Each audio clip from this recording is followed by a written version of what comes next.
Kamala is brat. Doris is brat. Doris is brat. And I didn't know what that was. And then Maggie just goes.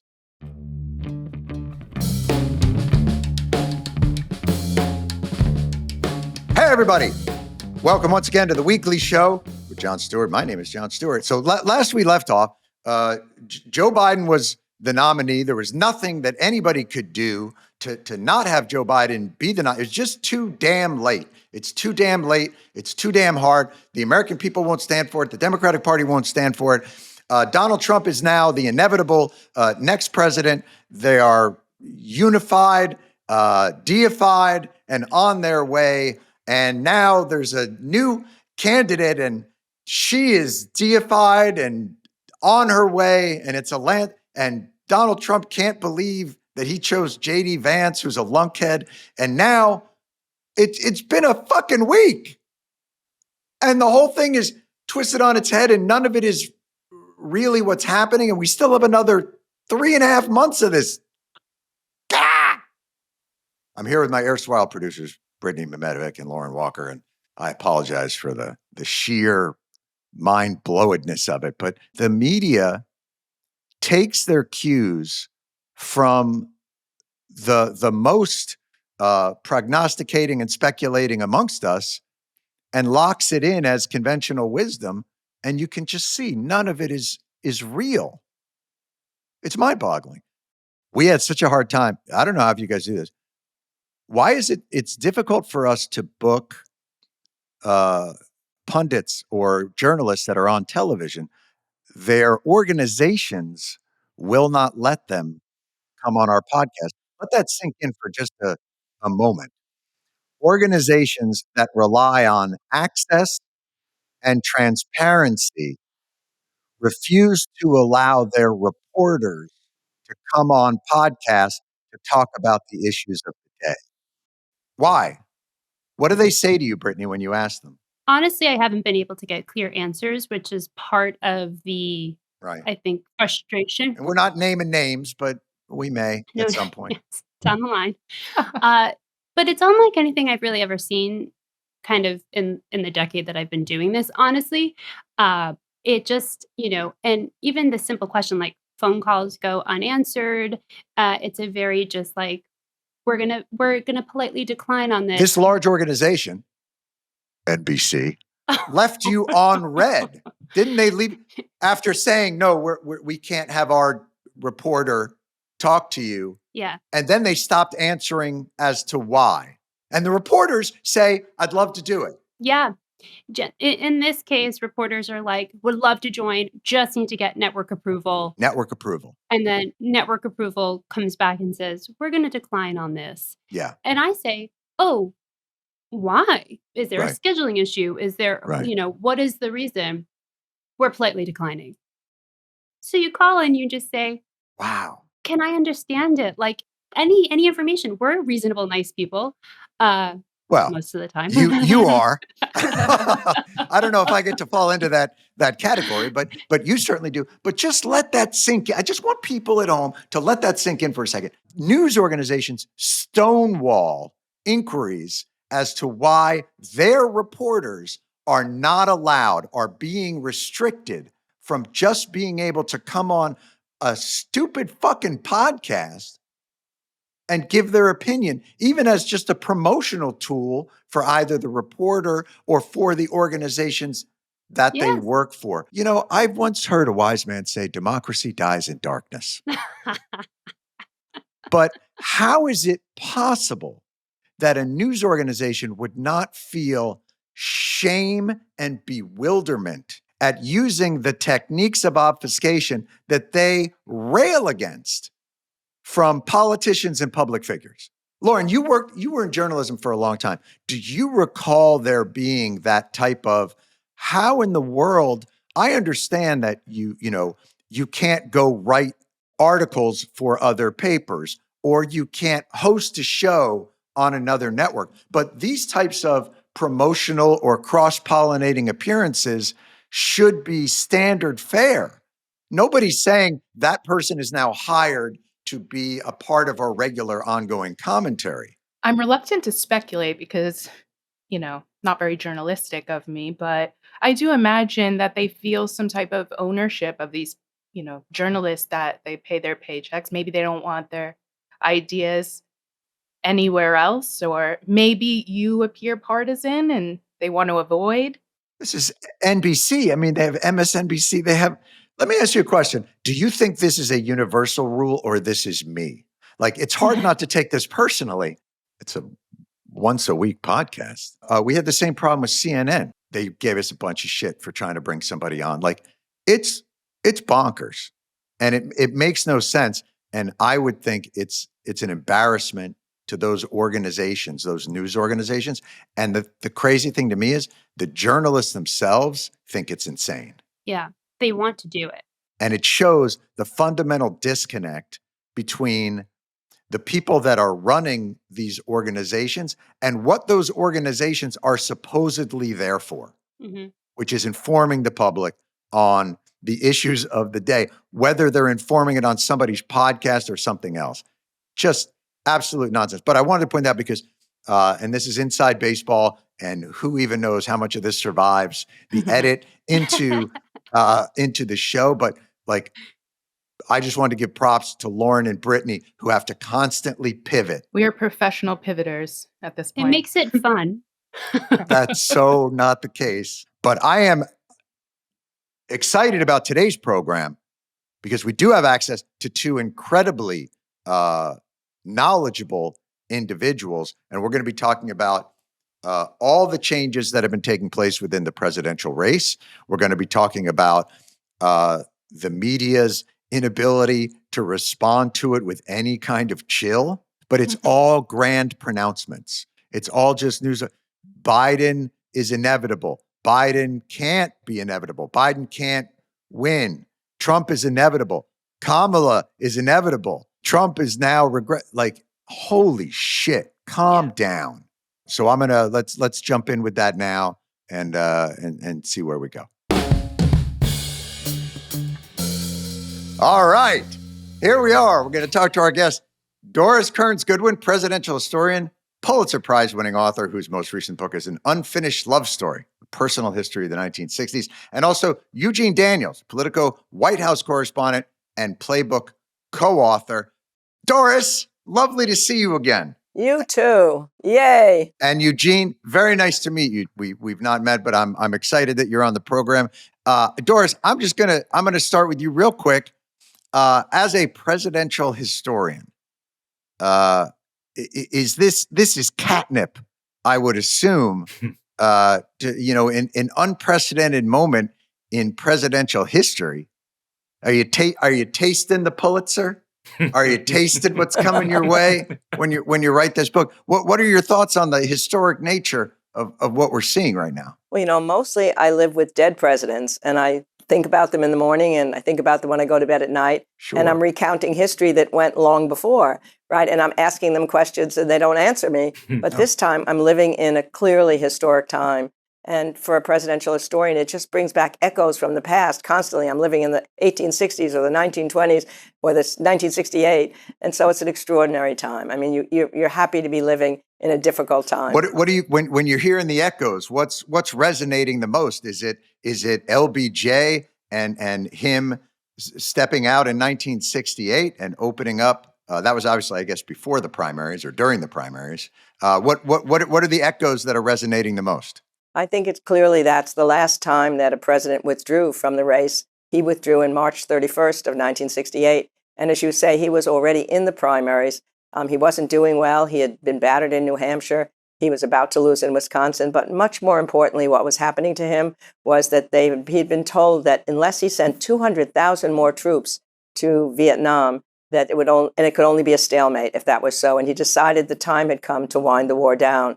So that was the major speech he was going to give, but he knew nobody would believe it if he were still a candidate. So he prepared that speech. It stunned the nation when he not only said that he was going to wind the war down, but that he was going to withdraw from the presidency so he could spend all of his time on the presidential duties. I was watching that, was stunned. My husband was up in New Hampshire, Richard Goodwin, with Theodore White, the great journalist. And White had told him that 5 days before he had seen LBJ, who looked terrible. He was under such pressure, and he felt like his face was sunken. His voice was so soft. And now he watched him on the screen before he even said he was going to withdraw, and he looked like a different person, composed, relaxed. The tensions had been reduced. So that's what reminded me most, I think, of what's happening now. Right. Now, to be fair, and I think this is for the historical record, LBJ never looked particularly great. Let's be. Oh, wait a minute. I'm going to argue with you. I'm going to argue with him. LBJ was a caricaturist dream. The long, every one of his features would be accentuated and exaggerated, and but it's fascinating. Now, Eugene, you're in the middle of this, so Doris kind of gives us this historical macro overview. Yeah. You're the micro guy. You're in there every day. The breakneck speed at which this is all happening has got to be dizzying for anybody who's on the inside trying to cover all the developments. Yeah, I'm hoping you can't see the bags under my eyes or the eyes of the rest of the correspondents or reporters that are trying to cover this story. You know, these are unprecedented times. I could use some more precedented times myself. That would be great. But I think, you know, the thing that was really surprising outside of the debate. So we're watching the debate. We go to Politico's offices. There's dozens of people there watching. That happens around the country in newsrooms. And immediately people started to be a little bit confused about what was happening. And then when President Biden said, I beat Medicare, that is when our phone started blowing up. So really that sentence is really what set off kind of this entire firestorm. I beat Medicare. Yeah. And then Trump said, yeah, you did, right? So reporters and White House correspondents, they're traveling with the president at all times. Yeah. I feel like we've been watching this in slow motion for 2 or 3 years. We understood, there was a sense that Biden was, he and Trump are both. They're older men. There was sort of a sense that Biden was going to be a one-term president. He himself said, I'm running to stop Trump, and that's going to be it. That debate couldn't have come as a shock to the people that have been with him day in and day out, no? It did. And this is why, right? So, we don't get to see President Biden at all the private moments that a lot of, like, now you have members of Congress and governors kind of coming out and having these stories where either he didn't remember their name, or he lost his train of thought, or he said something a little weird. Some of this is stuff that Biden has always been doing, right? So we're not starting, the bar is already kind of low here for what people are anticipating from him. He's not, people don't see him as like this orator.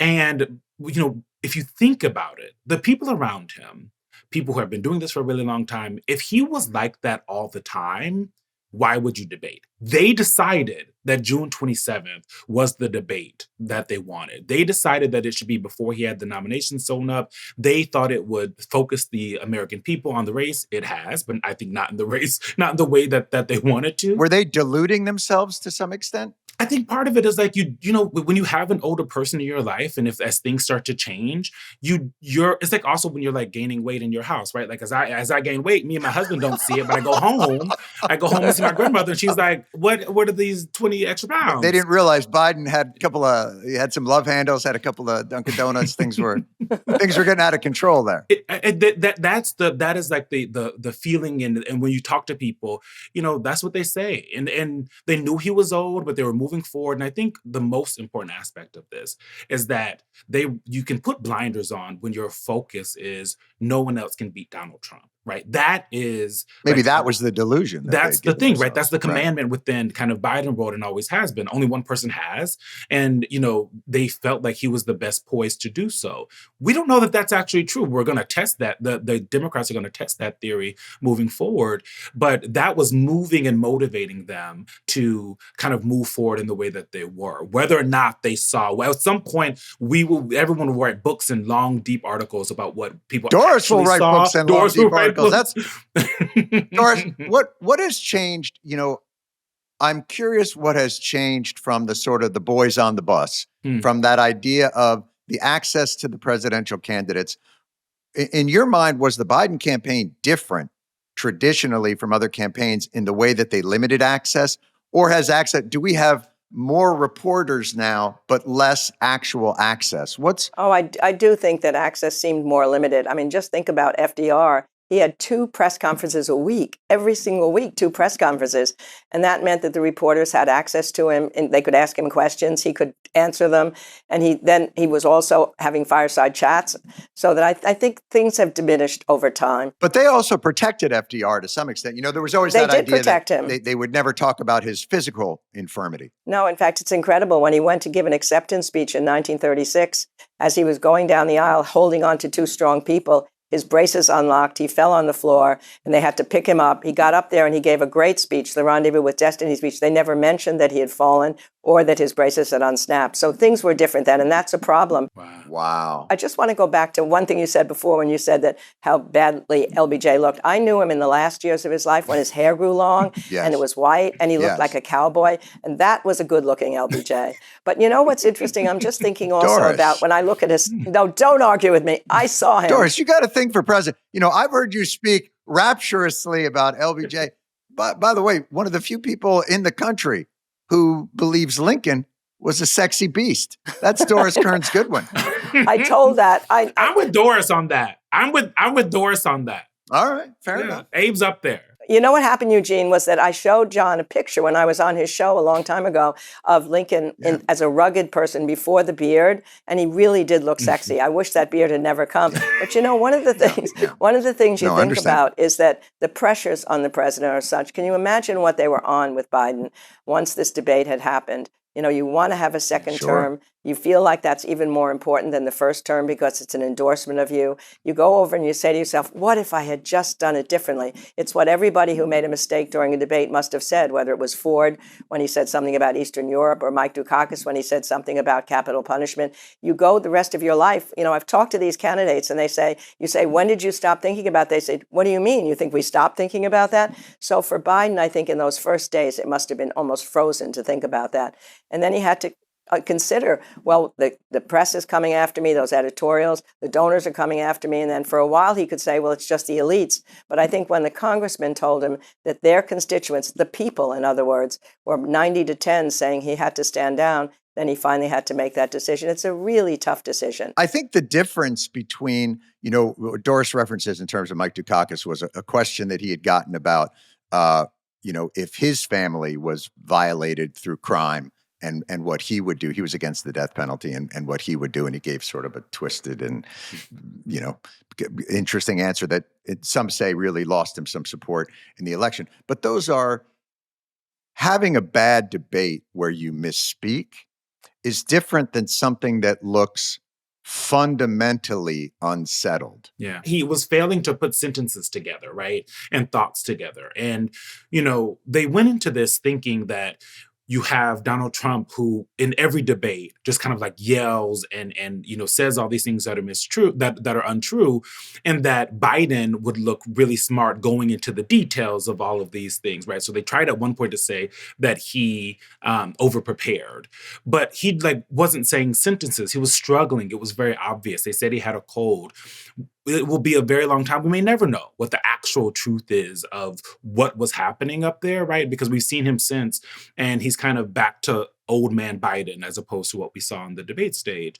But I think something that continues to be fascinating to me is that when they were saying that it was the elites that wanted Biden out, that was almost never true. The primary that wasn't had in polling that voters wanted something else. Voters, one, did not want a Trump v. Biden race, and even Democrats didn't want President Biden. And then they, you know, the Democratic apparatus as it is, kind of came together and decided, as they often do, no, we're going with the incumbent, right? It is rare that especially nowadays, that they would do something differently.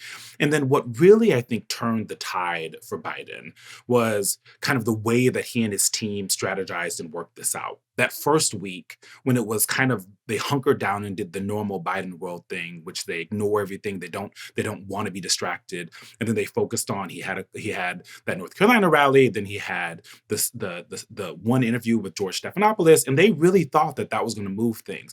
It didn't. But they must have known that Stephanopoulos interview was unimpressive at best. I talked to quite a few people. They thought that he had done maybe like a C minus, which is like enough to pass, not enough to get you that you might Right. still graduate, but you have to keep going. Depending on how the grades shake out on the other tests, you might still get out of this high school. And I think that is what they end up doing. And on Monday, when he sent this letter to Hill Democrats being super defiant, basically saying, get over it and get in line, that is when he started to hear a lot of members of Congress being like, oh, we're not doing that. His Morning Joe interview was in that same vein. So then he went to being defiant. And at one point he had to be humbled. And so and then he dropped out, right? And so the way that those decisions were made also really impacted how much Democrats were upset. And when he said in that George Stephanopoulos interview, it just matters if I just kind of give my darndest. If we end up a fascist regime, as long as I gave it my all, Right, I think right. everybody will be happy. Doris, I want to ask you.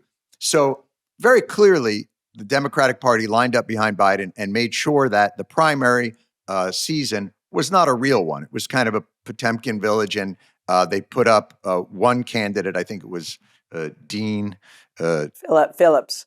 Dean Phillips, who we've all decided is actually not a real person, but in fact, the picture on a hose sales ad.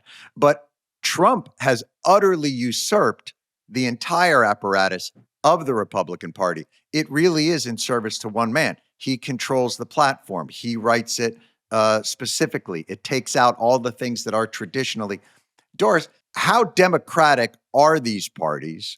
How much do they normally control what these apparatuses are, and how much of a say, there's delegates, there's super delegates, there's all these things that make it not a true Democratic Party, but at least with the Democrats, they are answering in many ways to their base, to their voters who are saying, this can't be. We can't have this guy. Right. I mean, I think, in the old days, the political bosses in the Democratic Party or the Republican Party had complete control at the convention. There weren't any primaries. You could just decide who it was you thought would be the best leader. And then they'd go forth in September. It would go from September to November. Sometimes I wish we could go back to that. The primaries started in 1912 with Teddy Roosevelt wanting to beat Taft in his own party. There were no primaries before 1912? No primaries before 1912. It was the people should rule. That was the argument. And Teddy Roosevelt wanted to beat his own friend and the current president, Taft. So he needed primaries because he had the popularity and Taft had the party delegates on him. So anyway, that splits the Republican Party in two. Wow. And that's the end of the primary. Nobody wants it anymore until it finally comes back in the 50s and the 60s. And where it really becomes strong is in 1968 when Humphrey wins despite having not gone into the primaries because he had the party delegates behind him and Lyndon Johnson. Then they decide, we need primaries. I mean, the interesting thing we were saying about Biden is that there were only 14 million people that voted for him. He kept touting the fact that I was voted for by the people, 14 million votes. 51 million people watched that debate. And that's a huge distinction because that debate, once seen, could not be unseen. But also those primaries were perfunctory. For Biden, they were perfunctory. But I want to talk about, Doris, this brings up an interesting point because we view the way things are done now as though it's the way things have always been done. It's the status quo. It's conventional wisdom. This is the only way to do it. And Eugene, we'll get to you with this in a second because I think it informed some of the coverage. What I saw in the coverage was, this is impossible. It's way too late to in any way ever switch a candidate. But the truth is, that is an utterly modern phenomenon. And none of this ever even takes place. Generally, I think none of it even begins to take place until the convention and moving forward.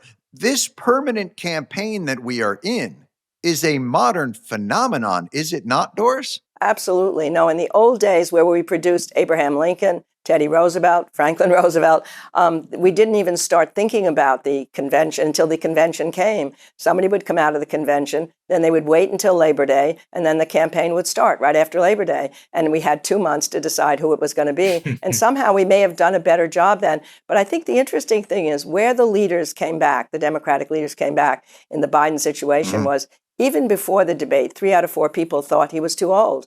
They were not happy with either choice of Trump or Biden, but somehow they didn't pay attention to that. They thought you had to take the person who was there. He had done a good job as president, et cetera, et cetera. But then once that debate happened, those leaders are the ones that helped to make things change. Nancy Pelosi said the question is, was it an episode or a condition? They started making space for the fact that he might not be able to stay there. The pressure kept building up. They spoke up. So the leaders of the Democratic Party really helped to make this happen because, as I say, they were hearing from the people.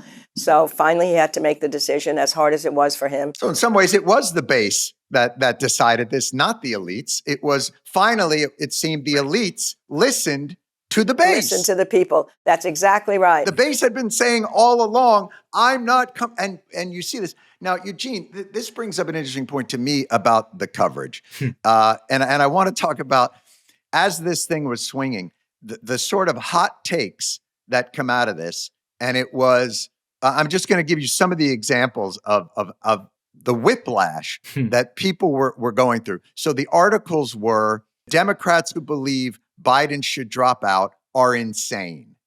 They are walking into a death trap. These are idiots that would say it's too late. It's too late for Biden to drop out. Biden is your only chance. You are idiots. 2 days later, they are saying, excitement around Kamala Harris are the Democrats' only chance. Thank God they finally pulled the plug on this death trap of a candidacy that was Joseph Biden. In the same way, a week before it was Donald Trump is inevitable. The Republicans are coming out of this convention. J.D. Vance is a brilliant stroke. And now they're writing Trump is in trouble. He hates J.D. Vance. J.D. Vance is the worst. What do the reporters ever read their own articles? We do, but this is one of the things, John, is that like one of the many is that there is so much going on right now. Like we are on this podcast, and who the hell knows what we're gonna come back to, what world we're gonna come back to. You think Harris is out? And now you never Shapiro is in, and we're moving on. You never know. Like the speed at which, even like the last I don't know, 40, since June 27th, the speed at which this cycle has moved has been so wild. And I think what we try to do is give people kind of a sense of what's happening right now. I think I think sometimes that we can, we as well as other folks miss the mark, right? You have politicians who miss the mark. And I think, being declarative about it had a lot to do with how Democrats were speaking about it, how behind closed doors they wanted him gone, but they didn't know how to do it. But also whether or not they had the actual wherewithal, like inside of them, to do this, to get rid of this guy who everyone loves and really thought did a good job, but thought that he was going to make them lose and tear all of them down. More importantly, did they understand the rules of how an open convention or a contested convention would actually work? And I think that's where a lot of the they would be insane to do this came from, because Democrats were like, how would we pick? It would be, we can't do that. 14 million people voted for this man. What does that look like? But I talked to Elaine Kmark, who is an expert. She's literally written multiple books. She updates it every 4 years about the conventions and primary system for Democrats. Also the wife of Steny Hoyer, one of the members of Congress and a former leader in the House. And what she said is, it is just like everyone just misunderstands what is actually possible. That the power, it's really like when you vote for a representative to Congress, they make decisions on your behalf when they can't go back to all of you and find out what you want to say, right? And so they send these delegates, and the delegates have all the power. And so had President Biden stayed in, the delegates, who are people who aren't just saying they're going to vote for him, they're self-selected by the campaign so that they're loyal. They're very loyal people to him. So it's like the operation of this was, I think, misunderstood by not just reporters. And, I count myself, you said idiots. I'm going to count myself amongst the idiots. Not and learning idiots. the lesson. No, Eugene, you're here because you're not an idiot. But it's a good lesson for all of us about how quick the But news Eugene, they're never, moves. the lesson won't be learned. I learned it. How about that? No, but I'm going to read you. I'm going to read you the run. Yeah. Forcing Biden out would have only one beneficiary, Trump. Right. The Atlantic. At one Trump point, is that preparing. made sense. Right. The Atlantic. Trump is preparing for a landslide win. Yeah. New York Times. This is how you know Trump smells victory. July 15th, Donald Trump, man of destiny. July 18th, the Democrats aren't even trying. July 19th, Republicans emerge from convention confident in Trump talking about a blowout victory. July 22nd, pathetic Trump already trying to weasel out of debating Kamala Harris. Same day, why Trump suddenly thinks picking J.D. Vance was a mistake. Same day, Kamala Harris's shocking fundraising numbers terrify Trump. Yeah. When are we going to learn from the media? Doris, we keep talking about the difference in the old days and the new days. There's no question back then the smoke-filled room was the elites choosing things. The reporters had a different relationship with the candidates. But what we have now is chaos without context or perspective, hot takes that in many ways inflame the electorate rather than illuminate the electorate. How do we take a breath?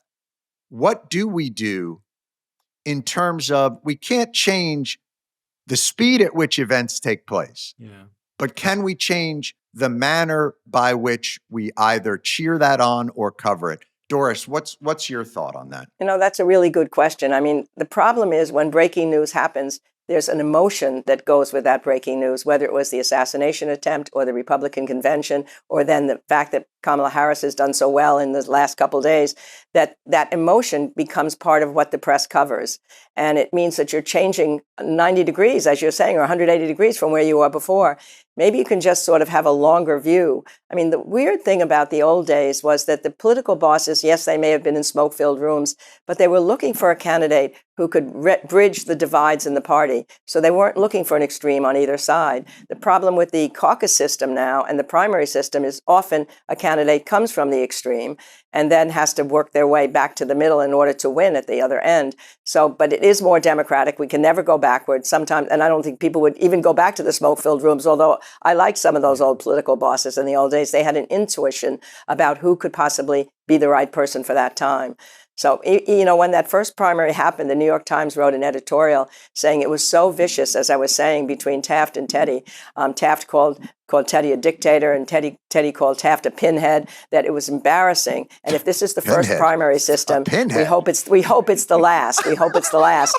And they said we must have a blush on everybody's cheeks. I know a pinhead is kind of a weird thing to call him, but that meant he didn't have a lot of brains in that pinhead, right? I just find it interesting that these lions of American democracy and statesmanship, and we have no idea the day-to-day of how they were actually dealing with each other in the pinheads.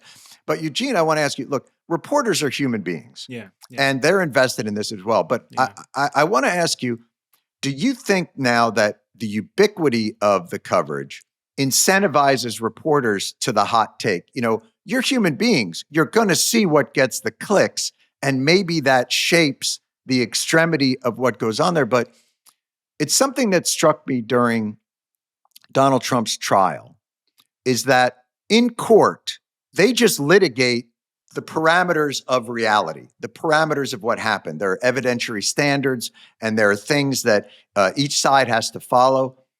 Do you think that our journalists could maybe take some lesson from that idea of litigating the parameters of our reality rather than the speculation towards what this all means? Because as we see, that is what's so temporal and ephemeral and doesn't really stand the test of time. But litigating what's going to happen next or how it's supposed to happen seems like a worthy endeavor. Yeah, I think you're right. I think the problem is that people who engage in the media are asking for context, right? What does this mean? How does this compare to the past? What could happen? And I think there's a fine line between analysis and kind of prognosticating and guessing, right? You can say, former President Donald Trump got shot. Republicans feel X, Y, and Z. Democrats have paused on fighting with Biden because of it. Republicans feel like this is going to give them a straight shot to November, right? That is fully things that are true at the time, and so therefore will remain true, that happened, and that's how people felt about it. I think the bigger problem is like a lot of people using the word journalist who are not journalists. A lot of people who are saying they're reporters are not that. And so you're having folks that are, sharing full opinions and on, whether it's cable news, on podcasts, in their own articles, in op-eds, like the American people aren't really, they have so much going on, right? That they are not going to spend a lot of time to go Google if Joe Bob is an actual reporter at a news organization, or if Joe Bob used to work for the Democratic Party at one point and now he's a consultant, right? They're not going to do that. But there are news organizations of great reputation that I just read those headlines from. That's not from like Jimmy's blog. Yeah. That's the New York Times, the Atlantic, Politico. Like, these are reputable organizations. I think that people should have, given what we've seen in the last 4 weeks where everything changed, a greater respect for the idea that fate could intervene at any times. And maybe that would prevent them from making whatever's happening now a projection for the future. I mean, for example, when Lyndon Johnson pulled out of the race, accolades everywhere. He was able, 3 days later, North Vietnam said they would come to the bargaining table. It was his happiest day of his life. People on the streets were cheering for him. And then the next day, as the plane was ready to go to Hawaii to bring people to start the negotiations, Martin Luther King was killed. And then the riots happened in the streets. And then 2 months later, Bobby Kennedy was killed. Oh, my goodness. That all happened within those? That's what I'm saying. So that should give you a sense that fate can intervene. Things can change at any moment. And maybe even what you're feeling at the moment. Vance is a great choice. They're heading toward you don't have to say where we're going for the future. We should have more understanding that we don't know the future. And the future keeps backing us up every single time, as we've seen in this last 4 weeks. Who could have predicted the events of the last 4 weeks?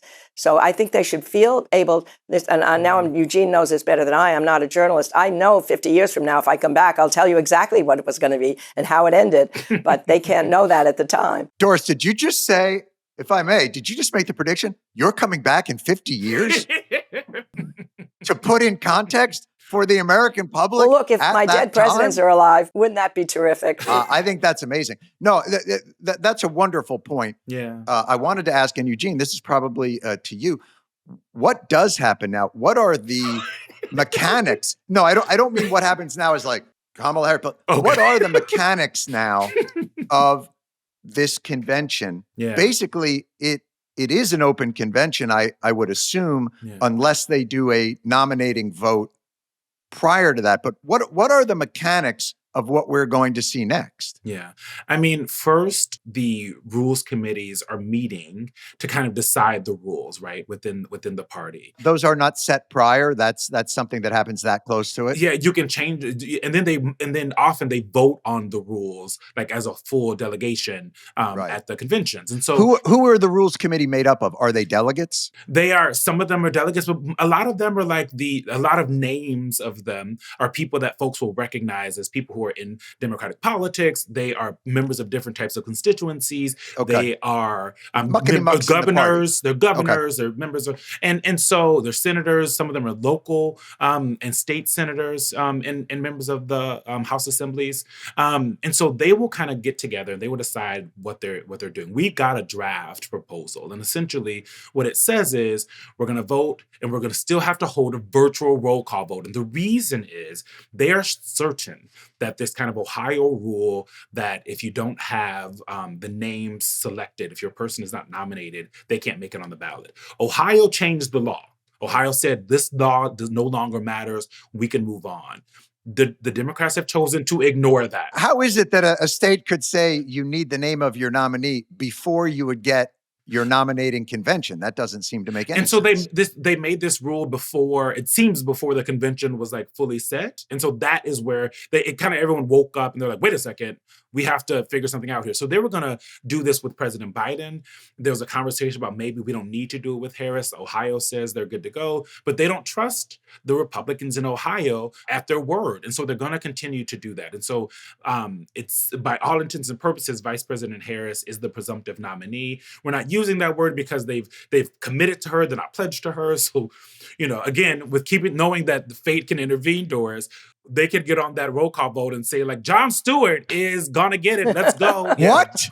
Oh my God. I had no idea. Congratulations. I promised myself I wouldn't cry. Eugene, thank you so much. I President Stewart. accept. I accept. And I'm only running in Ohio. Only in Ohio. And only in Ohio. And so that part will happen early. That also means Vice President Harris has to pick a running mate before then, because it's the way that the proposal in the draft is that the speed that she would have to do that. Oh, this is just idiotic that Ohio is going to lead the Democrats around by the nose rather than trusting the process that they have in place for choosing it in a measured way. It doesn't make any sense. Democrats and it don't just want to roll the shows, dice here, is what it is. They don't want to roll the dice with Ohio. and maybe this is where we end up, and this is where we end. And I thank you both for being here. But I want to talk about this very quickly. We are such a convoluted mess when it comes to our election systems, whether it's through the financial shenanigans of super PACs and all the loopholes that exist, and corporations are people, and money is free speech, and the 14 or 15 billion dollars that we're going to spend on this election, and we don't know where the dark money is. So from the financing to the rules, to the ubiquity, to the fact that it doesn't ever end, which means we are always at each other's throats and never have time for make-up electoral sex in the country. Like, we're just fighting at all times. Like, we are a mess. But you know what, John? Yes, ma'am. We created these problems. We can solve these problems. We can change things. We can have a political revolution. We can make it so that money is not in politics. We can do these things. I mean, why are the best people not running for public office now? Because they know they're going to have to spend their time raising money, tons and tons of money. They know their private lives are going to be exposed. They don't think that they're going to be able to get very much done because the two parties are at loggerheads. We created these problems by the system we created. We can change that system.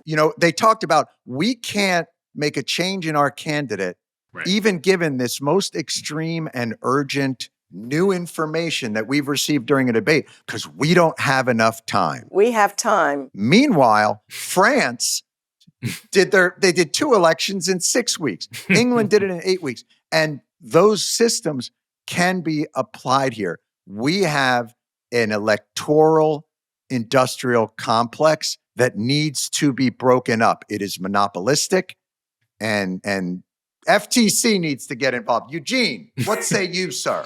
I think you're right. As someone who's in DC a lot, and I'm not going to prognosticate, but I have not seen enough of the kind of excitement from you and Doris about these kinds of things big enough to see changes actually happen. I can be pretty cynical on some of the political things because, people will say one thing behind closed doors. I'm pointing to my door. You can't see it. One thing behind closed doors, and then a completely different thing, like, to your face. And that both of those things have happened. So our political incentive structure is off, first of all. And so people don't always speak the things that they feel. Many of them do want these kinds of changes. Many of them want money out of politics. There are a lot of Republicans who are speaking this language right now, which is really interesting. It used to be more of a Democratic message. And so there's a world in which they do come together. That world has to, and this could be one of those moments where maybe the parties are looking around, depending on what happens in November. Well, the parties won't do it because anybody who thinks they'll lose advantage, in the same way that DC will never become a state, because in the way that our system works, the Republicans will never go for a Democratic area getting a senator or getting, they're just never going to go for that type of sharing. But I think solving the time problem solves the money problem. And it helps to solve the hatred in the country, right? That's right. Like, the amount of attacks that we all receive come from this, like the length of time at which we're Yes. hitting each other. There's attack ads. Everyone's saying this person's the worst person that's It's ever a lived. constant. Yeah. Exactly. It's So it's just, constant. there's a lot of things that if we fix this one thing could work better in this country. I think the country might be better off for it. Let us three pledge. Let's pledge that we're going to argue about this. I mean, just think of how much better our lives would be if we only had to focus on these presidential elections, over a 6-week period or a 10-week period, and we didn't have to think about them day after day after day. We just have to believe that we can do it. I mean, we've made bigger changes in our lives, in our political lives over time. We ended segregation. We allowed more people to vote that didn't vote. Women couldn't vote for so long, and Black people couldn't vote for so long. We've made those changes. We have to change the system as it is now. You've gotten me really riled up right now. I better live for another 50 years so I can be part of this. I want to be part of it. I'm so riled up. Yeah. And I know that you and Eugene are riled up, and we can do this. And we have the technology. Okay. This is a world and the media cycle that, like, if in years ago, like if this was the 60s, or even if it was the 1800s and people had to get on their horse and buggy and go around and introduce themselves to all the Americans, that would be much more difficult.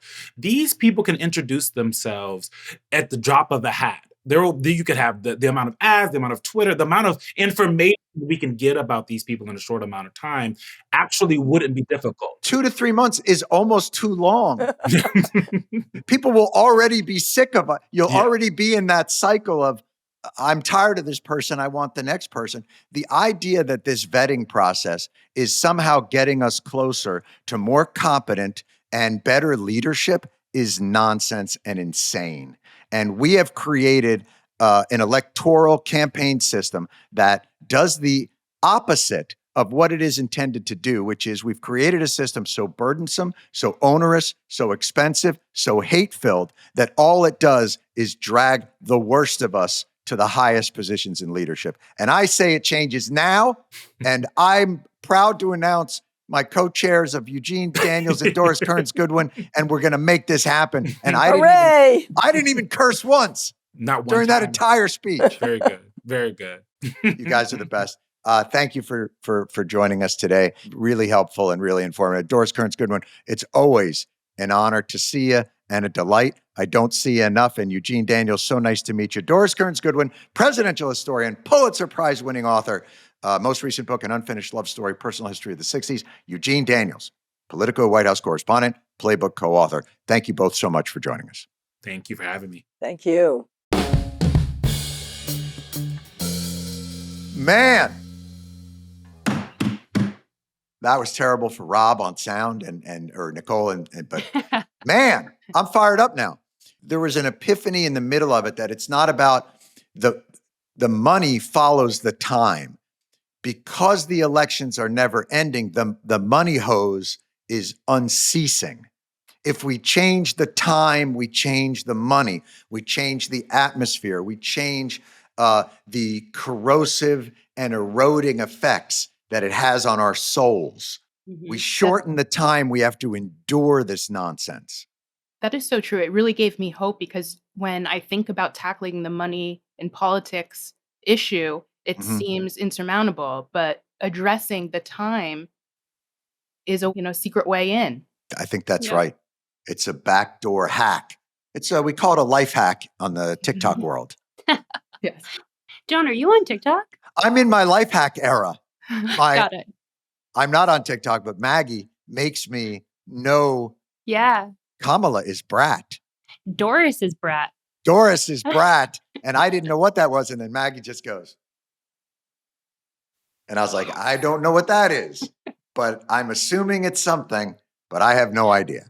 You did it well. But all delightful. How are we doing otherwise? I know we got some viewer questions or comments. Yeah.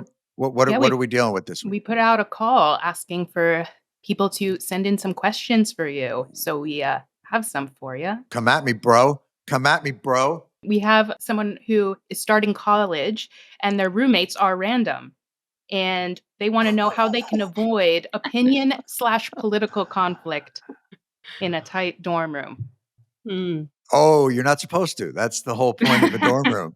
The whole point of a dorm room is, and then you got to read like Catcher in the Rye and then like just get all fucked up and high and talk about it till 6 a.m. The whole point of the college dorm room is not to avoid that, but to learn to navigate your way through it with this person that is really only in there because you guys wake up around the same time. I think that's pretty much how college roommates are now selected is what time do you wake up and are you a complete fucking pig?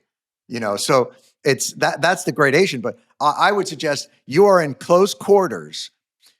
There is no better. You are now in the dojo. You are in the conversation and topic dojo. A 10 by 12 room, 2 twin beds with plastic covering on it. You haven't slept on shit like that ever.